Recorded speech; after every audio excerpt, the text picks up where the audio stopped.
মনে করুন আপনি একটি দ্বীপে বেড়াতে গিয়েছেন। সেখানে গাছে গাছে অসংখ্য পুতুল দেখতে পাচ্ছেন।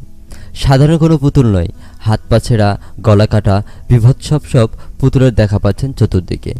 কেমন অনুভূতি হবে আপনার? কেউ না বললেও বোঝা যাচ্ছে এমন সিচুয়েশনে আপনার অভিজ্ঞতা মোটেও সুখকর হবে না। ঠিক এই অভিজ্ঞতার মুখে পড়বেন যদি আপনি মেক্সিকোর রহস্যময় পুতুলের দ্বীপে বেড়াতে যান। তো বন্ধুরা, আজকের ভিডিওতে জানাবো মেক্সিকোর রহস্যময় পুতুলের দ্বীপ সম্পর্কে। ভিডিওটি শুরু করার আগে অনুরোধ জানাবো, মেক্সিকোর রাজধানী মেক্সিকো সিটি থেকে 17-18 মাইল দক্ষিণে গেলে জোকেমিলকো নামের একটি জেলায় গিয়ে অবস্থিত হবেন। এই জেলাতে অবস্থিত পুতুলের দ্বীপ।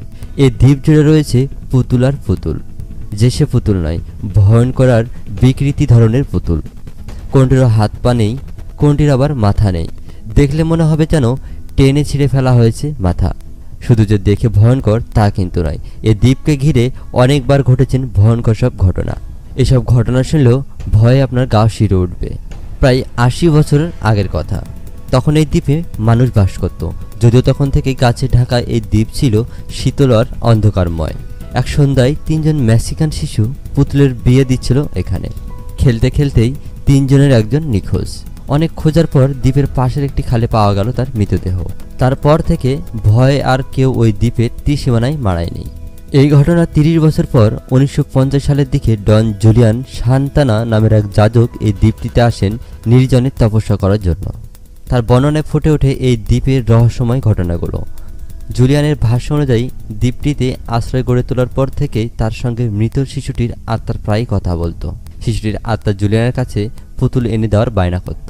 তবে যেমন তেমন পুতুল নয়, বীভৎস সব পুতুল চেয়ে বসত শিশুটির আত্মা। হাত পা বিহীন পুতুল, যেগুলো দেখলে মনে হবে তারা মানুষের নির্যাতনে প্রাণ হারিয়েছে। এরপর শিশুটির আত্মাকে খুশি করার জন্য জুলিয়ান তার আশ্রমে চাষ করা সবজির বিনিময়ে মানুষের কাছ থেকে নষ্ট পুতুল সংগ্রহ করতে থাকেন।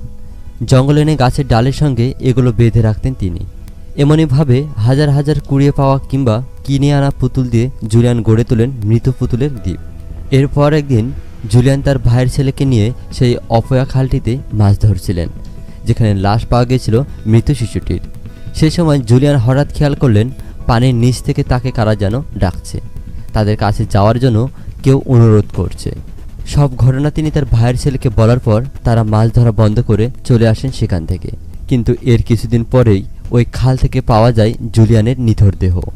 দ্বীপটিতে এখনও মৃত শিশুর আত্মাটি ঘোরাঘুরি করে বলে ধারণা করা হয়।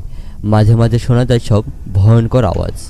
ভূতের সব ঘটনার কারণে 1990 সালের দিকে এসে মেক্সিকান সরকার দ্বীপকে পরিষ্কার পরিচ্ছন্ন করে।